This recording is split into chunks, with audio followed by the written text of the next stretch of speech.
it was just kind of like, oh, it's just like a, you're checking in on them to make sure, are they okay? And is there anything you can do to help them through their day? Or maybe they don't even realize they're being a butthead, and you just have to kind of bring it to the attention. Welcome to the Everyday Practices Podcast. I'm Reagan Robertson, and my co-host, Dr. Chad Johnson, and I are on a mission to share the stories of everyday dentists who generate extraordinary results using practical, proven methods you can take right into your own dental practice. If you're ready to elevate patient care and produce results that are anything but ordinary, buckle up and listen in.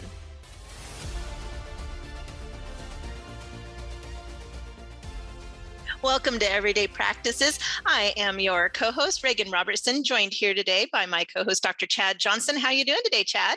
And I'm Chad Johnson. No, hey, I'm doing all right. How are you? Good to see your face. Thank you. Good to chat with our listeners here.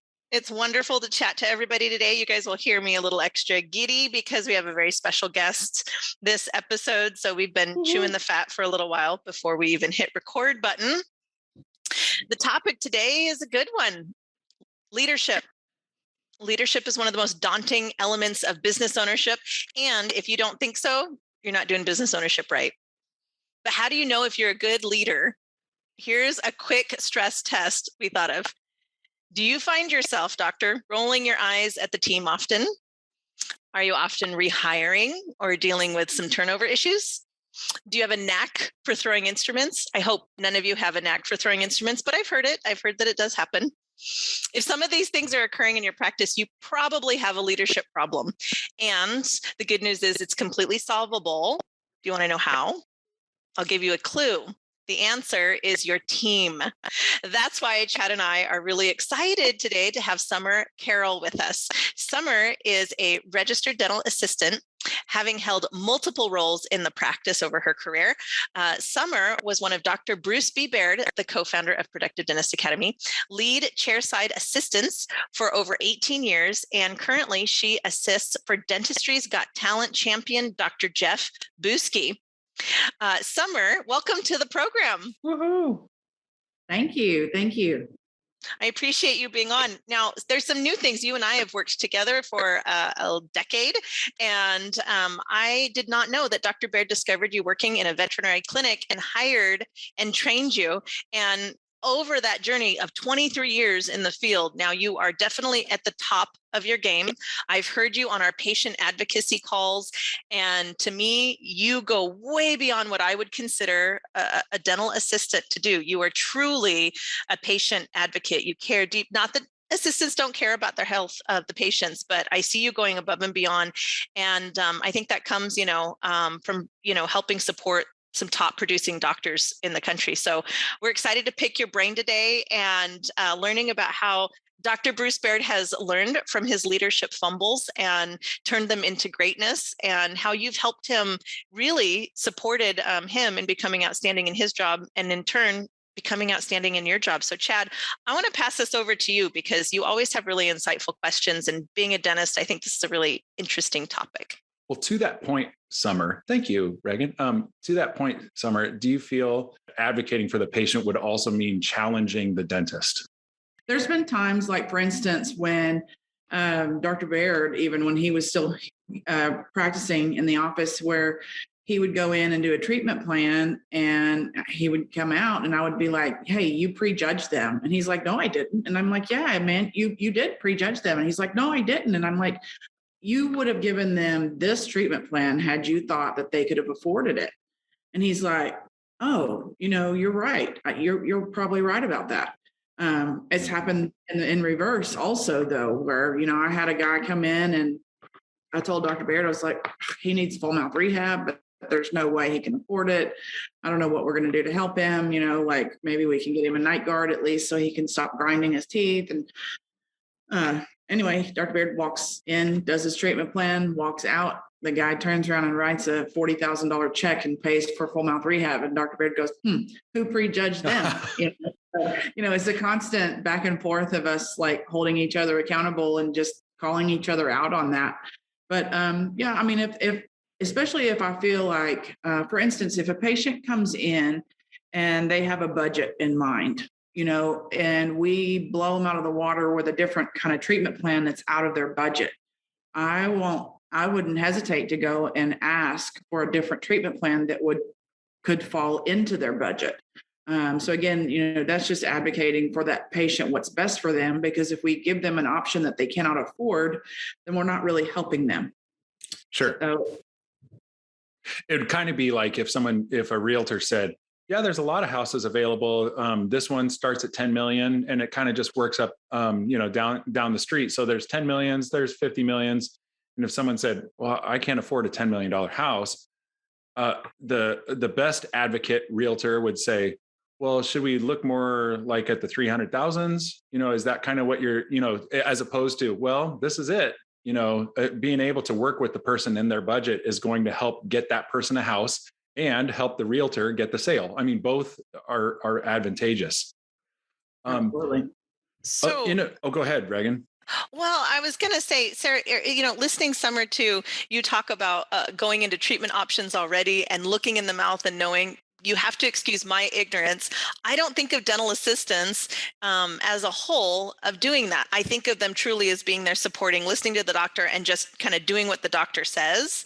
And so I see, you talking about at that level being really an advanced level of care, an advanced level because of your experience in that. So is that right? Or is that inaccurate of me? Do most assistants go in kind of understanding what's in that mouth, or did it take time and training and teaching and leadership from Bruce along the way?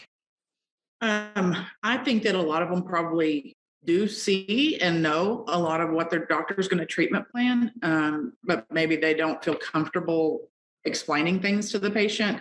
But I think that a lot of assistants, kind of already have an idea of what the doctor is going to treatment plan, but they may not feel comfortable, and sometimes it is uncomfortable. But because of our marketing, we kind of market to those train wreck patients that have, everything's bombed out, everything is failing, they need, to be rebuilt. And so we can, and they know that sometimes they come in and say, hey, I need dentures, or hey, I want implants. And so before he even comes in, I'll just get some models out and show them the models, and show them, this is what an upper denture looks like. This is what an upper denture with snaps, that come in and out of your mouth. This is what, it looks like if we do implants and the teeth are like in the mouth permanent, where they don't come in and out.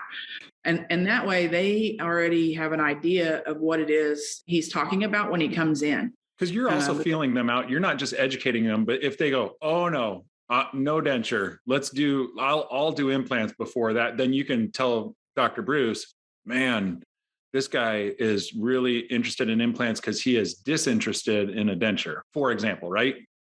Absolutely, because any information that I can gather for the doctor to be able to share, to make sure that we give them the best treatment plan for them, is just going to speed things along. And he'll still go through those options, but because I guess that's what you have to do, is tell them all their options. But I can already give them an idea that that's not what they want to do. And another thing, one time I had a patient and Dr. Baird said, go in there and ask them what their budget is. And I was like, I can't do that. That's like asking somebody how much money they have in their wallet, or how much money do you have in your checking account? I can't ask them their budget. And he goes, no, Summer, I just need to know how to guide them into something that they can afford. And I was like, oh, okay. So then once I understood it that way, and so, because, people, a lot of times they do have a budget in mind, it may be $100, it may be $500, it may be $5,000, but whatever it is,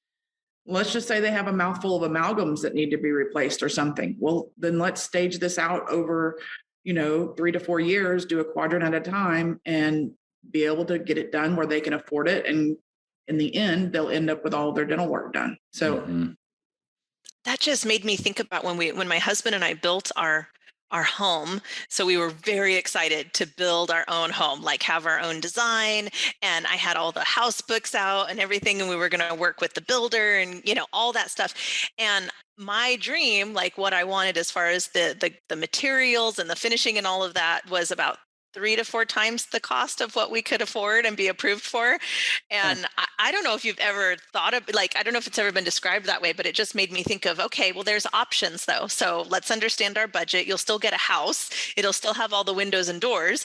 It just, instead of a granite countertop, you might not have that. You might have a laminated countertop instead. So that's a really, like, I've never really thought about that when it comes to my oral health. Like for me, if the dentist says do something, I'm like, okay, let's just do it. I just go full forward with it. But you're right, for patients that have that larger level of care needed, there's gonna be, you still want to be able to help them. And I think that's really interesting. How has Bruce's communication as a leader, because this to me boils down all to communication, how has that changed over the years from when you first started working with him to now, and how has that empowered you along the way to share your voice as a leader? Well, Dr. Baird is a master communicator. The old saying, he could sell ice to an Eskimo.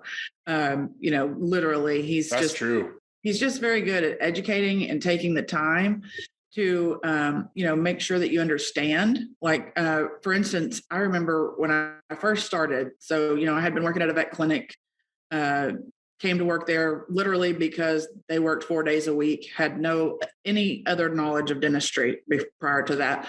And came to work, and I'd worked with one of the associate doctors for, I don't know, a couple of months, and I was having a hard time even remembering the steps to the composite resin. And I would have to make notes, and it was like, which one goes first? And I sat down with him to do a composite filling, and he was like, hey, Sommer, can you hand me the etch? And he's like, I use the etch first because it does whatever.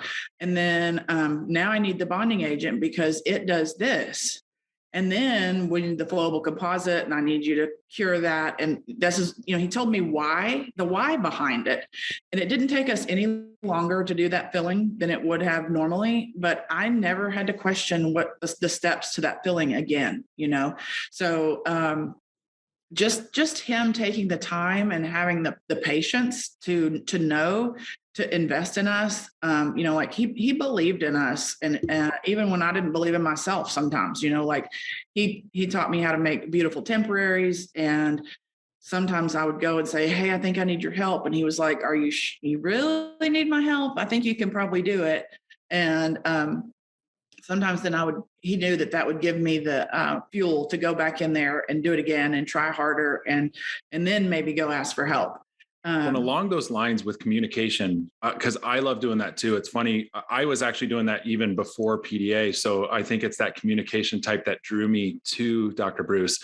But I would explain, I'm going to be tracing this etch around the enamel first, because enamel is more impervious to the etch than the dentin is. And it's this weird combination I'm explaining to the assistant. It's this weird combination where you want to etch the dentin for 10 to 15 seconds, but you want to etch the enamel for 15 or more seconds. So how do you compromise that? We paint it onto the enamel first as much as possible. And then I paint it into the dentin if you're doing total etch. And and so that's why, if you're wondering, why is he doing it like that? It's like, there is a reason why. And when you hear me counting down, I normally am counting from when I finish getting it on all the dentin. And I want it rinsed off then, because 16 seconds is not 15 seconds. 18 seconds is not 15 seconds. 15 seconds, I want it there for 15 seconds. And it's really important to me. But how am I supposed to delegate that at some point? Because in our state, I can have the assistant acid etch. How am I supposed to delegate that to the assistant if they don't know what I'm thinking and the thought process behind stuff? So it's really important to be able to express what you value. So that way, for example, when we're doing Invisalign attachments, and I'll say, listen, so if the etch was on the tooth for 20 seconds, it's enamel only. It's not going to kill it. So I'm not as particular whether it's 15 seconds or 16.1 seconds. That doesn't matter so much as I want it to be 15 or more, because we're not on dentin. And furthermore, when I'm scrubbing around the adhesive, then when we get to that step, that when we evaporate that and cure it, I only need it cured for, let's say, 5 seconds. I don't need a full 20-second cure on that buccal surface, because this doesn't need to last for for 40 years. I also don't need this composite, it's going to be coming off and it's enamel only. It's only to help move the tooth. This isn't to fill on the inside of a tooth, a cavity, prep or anything like that. So helping them understand, okay, so there's times when we might break that rule, and we're not fully curing because this is only going to be on the tooth for 6 months. So who cares if it's not fully cured? We're working on speed, getting the patient out of there because we value getting the patient out of there if it's only going to be lasting 6 months versus I want this filling to last more than 6 months. So we're going to full cure that. It's some examples, Sommer, that you probably are thinking of that, when the dentist is able to express that, then you can say, well, I value that too. Therefore, that's important to me. And so now I'm going to espouse those values when it's delegated to me. And I'm going to hold my doctor accountable for that as an integrity of the team. If that's what we value, then I'm going to hold you to that integrity level, right? Absolutely. That's absolutely correct. And I also had, permission to ask questions like during a procedure. Not that I'm, and even Dr. Busky and I, since I started working with him more, he didn't know maybe that I ask a lot of questions just because I like to know, and it helps me remember, and it just helps me to be better. And like a couple of times I've asked Dr. Busky, well, explain to me why you're doing that, whatever it may be. And he kind of looked at me and then he realizes, oh, she's just curious. She's not questioning me. Yes. Like Dr. Baird always knew that if I'm asking him a question, it's not because I'm questioning his abilities or whatever he's doing. It's just because I want to learn why you do a chamfer margin on some things and why you use a rounded diamond on the other margin. You know what I mean? Like, it's not that I think he's doing it wrong because I don't have a clue. He's just educating me so that I can be better at what I do. When the dentist also has the comfort level to tell the assistant, if I give you the authority that if I'm drilling and it's a blind spot for me where you see some caries before we're getting ready to etch and you're thinking, oh, crud, should I say something? Say something. Absolutely. Now, other doctors will be like, don't say something, or they might say, just tap me on the knee. I don't care how the communication goes, but do you give your assistant freedom to co-pilot with you through that appointment?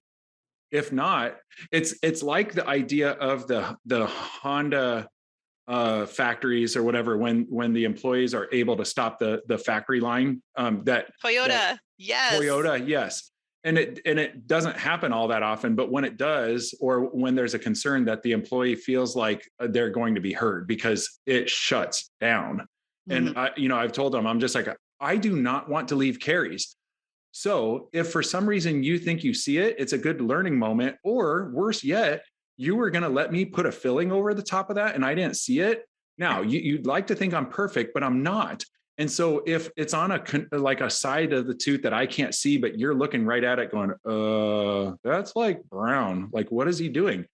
Tell me. I don't want to be an idiot that was perceived to be perfect, as opposed to being like, well, I mean, would you want that on I wouldn't want it on my tooth. And I've told you this beforehand, that it's important to me that we have carie-free teeth that we're restoring. No plug there for carie-free, but if I got a free box from carie-free CTX3 and CTX4 rinse, 20-ounce bottles, I would be very happy. Sommer, you've probably experienced that, where you feel the comfort level to say, hey, do you mind checking that distal lingual angle? Absolutely. I'll just say, I don't know if I'll just say, will you check that mesial? I don't know if that's just staying. That's right. There's a nice way to put it. Yeah. I don't say, hey, dude, you left some stuff in there, right. But you can say it elegantly where that's right. Making the doctor look bad or whatever. So doctors, give your assistant permission to find a way to say that. Mm-hmm. Along those lines, I mean, those were technique specific stuff, but something that we often hear from doctors who start working with PDA is how much they were unaware of how their attitude affected their team. And a team looks to the doctor for leadership. So when they walk out stressed out, or they're frustrated or angry, the team reflects that back at the doctor. So Dr. Baird used to micromanage and was grumpy when he'd come into the office. Can you tell us about that? How that used to go, and how you over time groomed him to become the doctor that he could be? Well, way back in the day, they had an actual, the the magnets that go on like your dishwasher that are like, you turn it one way and they're clean, you turn it the other way and they're dirty. So we had a smiley face, frowny face in the office, in the break room. This was actually a little bit before my time, but I've heard the story enough to know how it went. But it had been in there for quite some time and he didn't know what it was for. And so he went to one of the girls and he's like, hey, what's the smiley face, frowny face on the fridge? And they're like, I don't know. You better go ask Gay. And he goes and asks Gay and she's like, you better go ask Emily. Nobody wanted to tell him, And so he goes to Emily and she says, well, that's you. Every day when you come in the office, we either put it on the smiley face or the frowny face based on how you walk in the door. And he was like, what? Like he didn't realize that, like if he was listening to talk radio and he didn't like about what was going on in the world, he'd come in the office all pissed off and it would affect all of us, and when you walk in, that back door and that we're all ready for the huddle and he's mad because of whatever he heard, then we're all like, oh my gosh, this is going to be a fun day. And when he walked in a good mood, then we were, it was like, okay, we can relax a little bit. And, that occurred over time. He's always says it's God having a sense of humor because his dad he was raised by a Marine pilot and then God gave him 4 daughters. And so I think that and working with 20 women over time, helped him to know how to communicate with us. Very early on after I started working in the office, like, as I mentioned earlier, I was working with one of the associate doctors and Gay was his lead assistant. Her son had an accident and he was in ICU for quite some time, several months. And they picked me to go help Dr. Baird. And I think I was about 21 years old. So I had been doing this for about a year and I was still pretty green. And to step up and work, with him at a different pace, it was very nerve-wracking.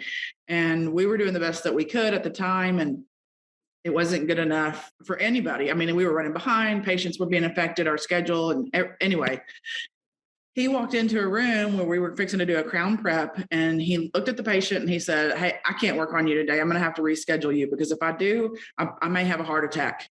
And he looked over at me and he goes, I don't know what y'all are doing, but your system sucks. And he walked out. And I was just kind of dumbfounded. And the patient looked over at me and she goes, why do you work here? Why do you put up with that? And I was like, well, I don't know. Honestly, that's never happened before. And so, we dealt with the patient. And then I just thought the rest of the day, like, why do I work here? Like, am I going to allow him to treat me like this? And, knowing human behavior, if you allow someone to treat you like that, you're just training them what you're going to accept. So put my big girl pants on that evening when we were done. And I went in and asked if I could speak to him in the office. I was probably shaking and sweating and maybe crying. But I went in and I was like, hey, I need to talk to you about how that went down with Miss Jones. I said, you expect them to respect me. You expect them to, talk about personal things like their finances and scheduling their appointments and all of this stuff. I said, but you didn't show me respect in front of her. And I understand that we're struggling through this, without Gay, but I just need you to, if we need to have another conversation like that, like take me in the office and let's hash it out. Like, let's get through it. Absolutely. But please don't address me like that in front of a patient. And he was like, wow, thank you for bringing that to my attention. I didn't realize how it made you feel. And if that ever happens again, you let me know. And, he thanked me again. And I was like, I think that was a big turning point for us because I earned his respect by being able to come to him and just say like, hey, this is how it made me feel. And so anyway, that was kind of the beginning of the way that things changed for us and the way that we were able to communicate with each other. Well, you know what it is, your calm demeanor disarms people. It really does.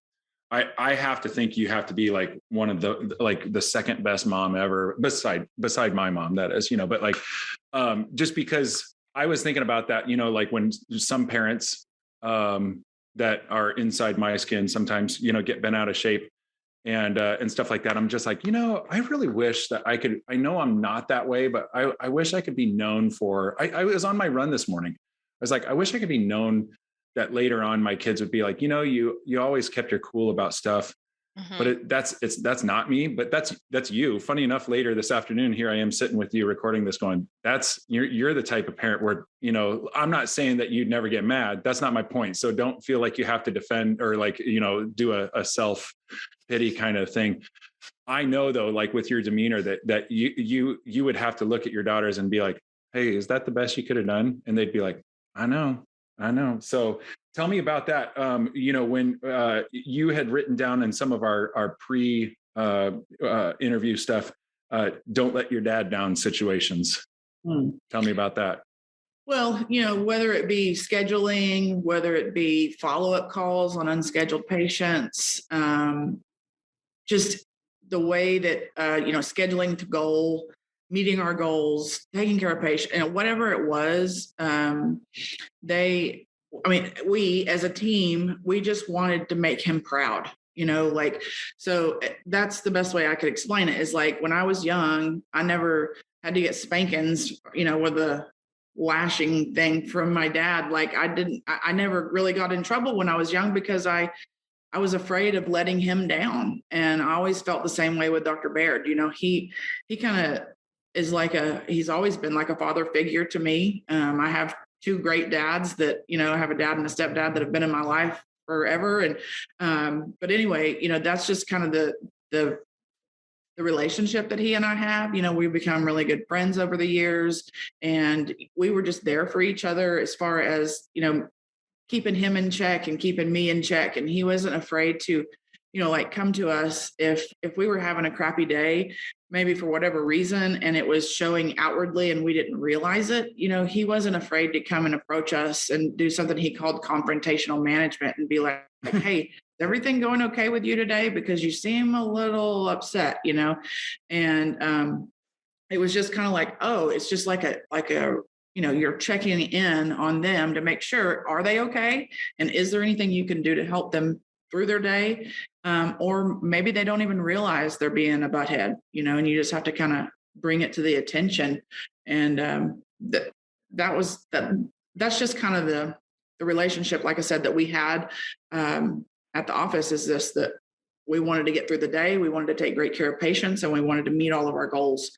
And, he would reward us when we would meet those goals over the years. We went to Mexico multiple times. I know he took the girls to Hawaii one time, took them on a cruise. He took all of us to New York City. So we have lots of fun times and memories and team building experiences to where we just really became family as a team. Mm-hmm. I think it's important to listen to those cues. As someone who manages team, I feel very similar to kind of maybe Bruce's journey. And when I was very first doing it, like 15 years ago, I was so obsessed with two things: ego, kind of proving myself and proving that I had the capability.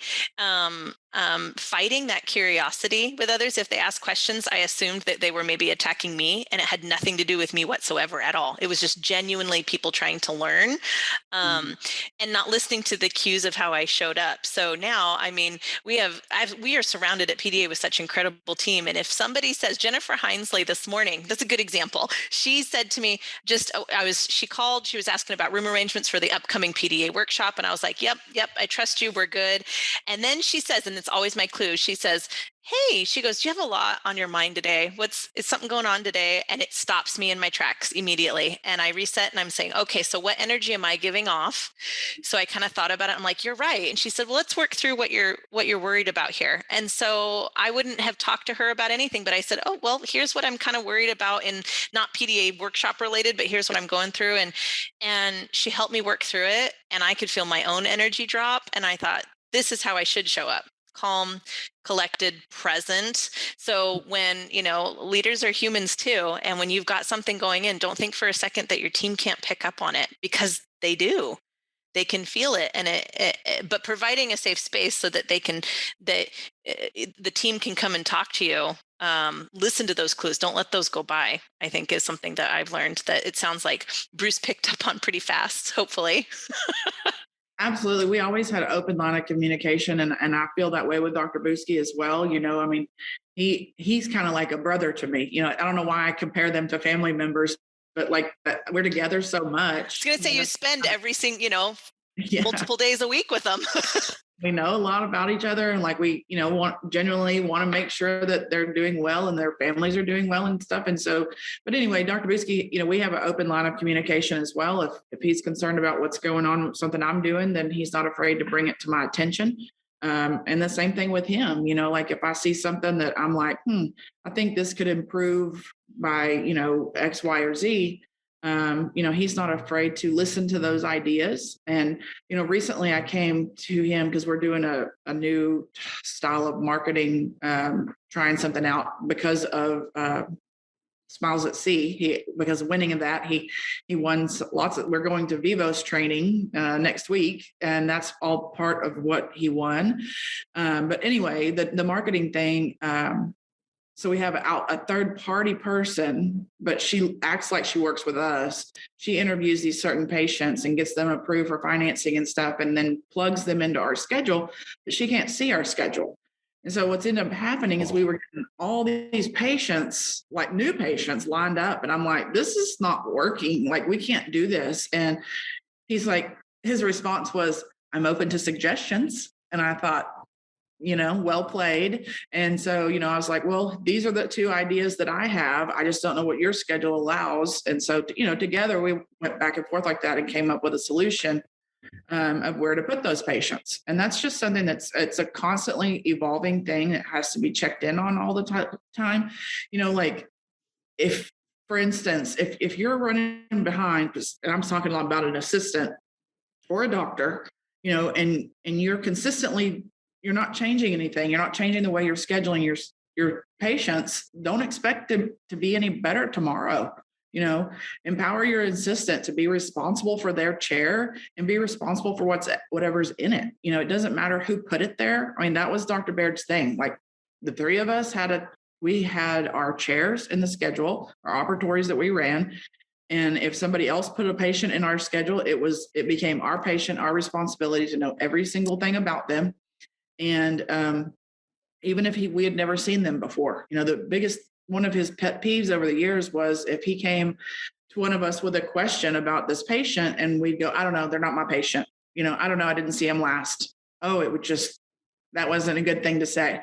So basically, but the point is we were responsible for our chair. It didn't matter what was in it. Well, that also means if we're constantly running behind and we don't change the way it's in our chair, then it's on us. It's on us to see those two patients at the same time.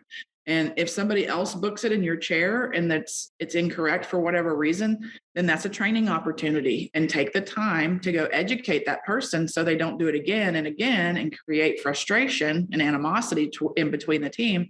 You just have to take the time to go and explain that to them so that they know, oh, this is what she means by that, because the girls at the front and maybe the hygienist, they don't know exactly how long it takes to do a CERAC crown, so help them, train them, teach them where to put them in your schedule so that it will be better outcome for everyone, including the patient.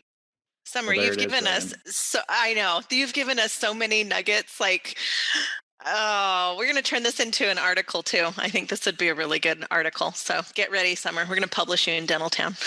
Oh, yay. That sounds cool.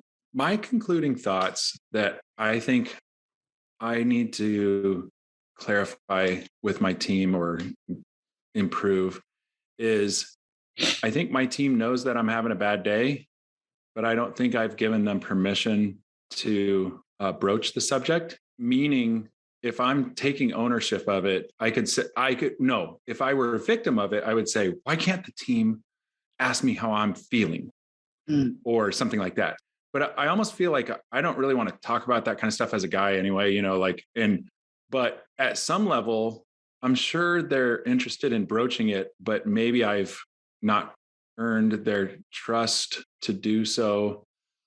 So if I were to take ownership as opposed to victimhood of it, that I need to do some soul searching and figure out where I can improve to allow for them to have concern for how they could make the day better for me. And it's not an egocentric or like a me centered kind of how do I let them take care of, the king of the kingpin kind of thing. The question is though, if we had a really good relationship, then they would be willing to support me through the bad day or figure it out and be like, oh well, yeah, that sucks, that's too bad, like, okay, well now let's chip up and get moving. But I think they recognize it, but we don't do much about it. And so then their goal is just to figure out how to be like, okay, and Mhm. and get through those ho hum days. So this is kind of a raw thought that is in its inception that I need to like think through better. But Summer, I think today got me thinking. Okay, if I were honest about how this spurred me on to be better, it's well, man, you ask Dr. Bruce and Dr. Jeff, like, hey, what's going on with your day? And I'm like, I don't get that. And why? And is it because basically like I've been too difficult to broach with that before or whatever? So that's what it challenged me today. And that I'm gonna, like push forward to figure out, because it's basically an unanswered question, but instead of just leaving it a rhetorical, well, they just must not care. It's like, is that really actually what's happening, or is it me? So extreme ownership, leadership right there, right? There you go. Yeah. Absolutely. Well, Summer, thanks for coming on. We had written out that there, just for the listeners in summary, that there's 3 benefits to the team when the doctor improves their leadership. The team feels more empowered to do their jobs and to become leaders in their own right. Number 2, that they trust and support the doctor's decisions, that there's more of that, collaboration going on. And like I called it earlier, integrity to, that standard. And number 3, that they take stress off the doctor, which was I was noticing was I was like, I kind of just carry that all on my own. But so if the team, leadership and communication improves, that they take stress off the doctor and are able to focus on delivering exceptional care to the patients, both the team and the doctor being part of that team. So those were our 3 take homes. Certainly there were more, but just in summary, I wanted to wrap those up. Reagan, what closing thoughts do you have? I loved your closing thoughts, Chad, because I feel for me to add on to that, if it's something where I'm stressed out and I can actually like intentionally, energetically feel it, like I'm impatient, so I want to move forward, and you can influence people without saying anything on whether they're welcome to speak or they're welcome to not speak. And I think it's really, really important as leaders to provide that moment for them to always feel comfortable to speak. It's like being a parent, isn't it? I think it's Summer, isn't it? Like, if you're impatient, you don't want to hear it and you move on, and that hurts the relationship. Absolutely. And it also makes, right, what you think is going to take less time by being impatient actually ends up taking longer time and damages the relationship. Absolutely. It's funny. We were eating, just took Whitney to Lubbock out to Texas Tech for her second year of college. And we were sitting there eating breakfast, and Shannon had gone with me to help get her load, packed in. And some of her friends had come to breakfast, and we were all being silly. And we all decided that Whitney is just like her mother.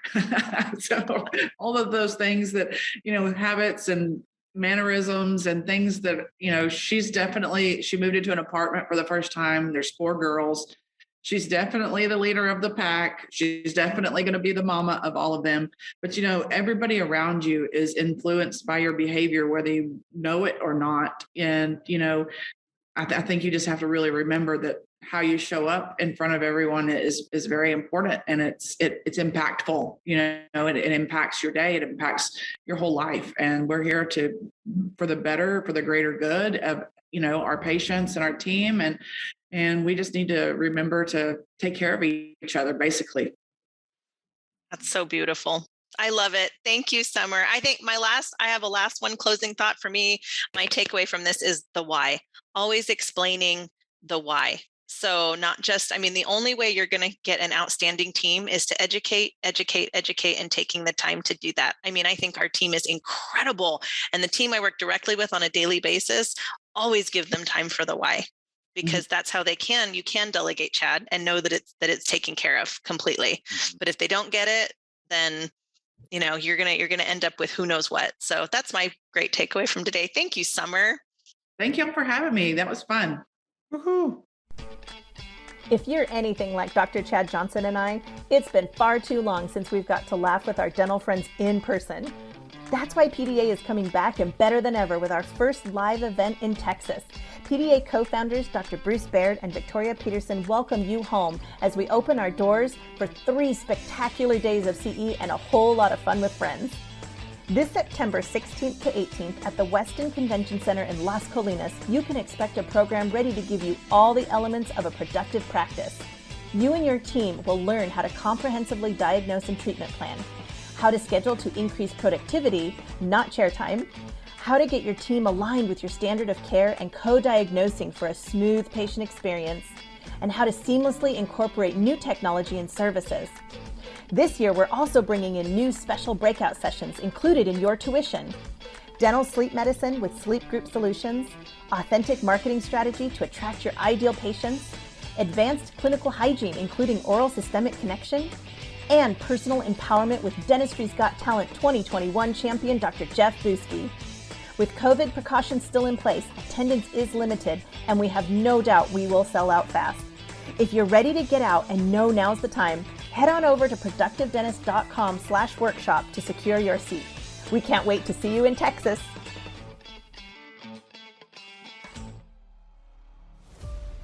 Thank you for listening to another episode of Everyday Practices Podcast. Chad and I are here every week thanks to our community of listeners just like you, and we'd love your help. It would mean the world if you can help spread the word by sharing this episode with a fellow dentist and leave us a review on iTunes or Spotify. Do you have an extraordinary story you'd like to share or feedback on how we can make this podcast even more awesome? Drop us an email at podcast@productivedentist.com. And don't forget to check out our other podcasts from Productive Dentist Academy at productivedentist.com/podcasts. See you next week.